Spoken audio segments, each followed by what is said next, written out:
আসসালামু আলাইকুম, সবাই কেমন আছেন? আশা করি ভালো আছেন। আলহামদুলিল্লাহ, আমি ভালো আছি।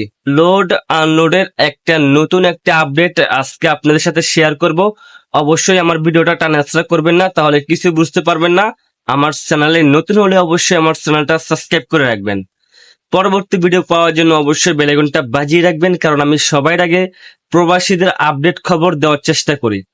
তো অবশ্যই সাবস্ক্রাইব করার জন্য ধন্যবাদ। তো এখন গুরুত্বপূর্ণ কথা কি, যারা সৌদি আরবে নতুন করে লোড আনলোডে যাবেন, আপনারা সবাই জানেন এখানে যাইতে হলে এখন বর্তমানে কিন্তু সার্টিফিকেট দিতে হয়। এখন সার্টিফিকেট আপনারা পাবেন নাকি না পাবেন, আজকের এই ভিডিওতে পুরোটাই ক্লিয়ার করব।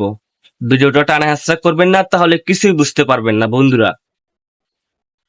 তো সৌদি এম্বাসি সকালে এক কথা বলে, দুপুরবেলা এক কথা বলে, বিকেলবেলা এক কথা বলে।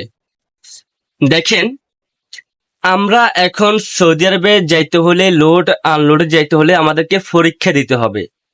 এখন পরীক্ষাটা হচ্ছে 50 কেজি আলা চাউলের বস্তা আপনাকে একটা গাড়িতে উঠাতে হবে, ওই গাড়ি থেকে আবার নামাইতে হবে। তারপর এটা না হলে সবাই পারবে, তারপর হয়েছে কঠিন পরীক্ষা। আপনাকে কলমে কাগজে আপনাকে পরীক্ষাটা দিতে হবে।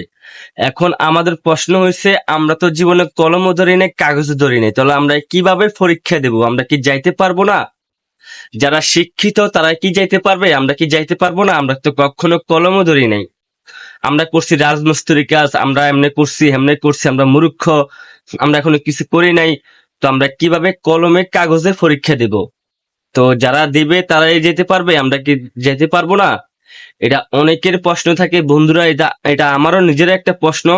যারা পরীক্ষাটা দিতে পারবে, যারা পাশ করবে তারাই যাইতে পারবে, আর যারা পরীক্ষাটা দিতে পারবে না তারা কিন্তু যাইতে পারবে না।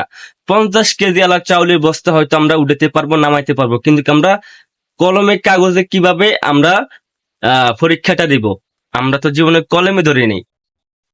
তো অবশ্যই আমি জানি না সৌদি এম্বাসি কি করতেছে, বাট সৌদি আরবে কি করতেছে বন্ধুরা, এটা নিয়ে যদি পরবর্তীতে কোনো আপডেট আসে অবশ্যই আমি আপনাদেরকে জানিয়ে দেবো। অবশ্যই আমার ভিডিওর পাশে থাকবেন, আমার চ্যানেলের পাশে থাকবেন, আমার পাশে থাকবেন।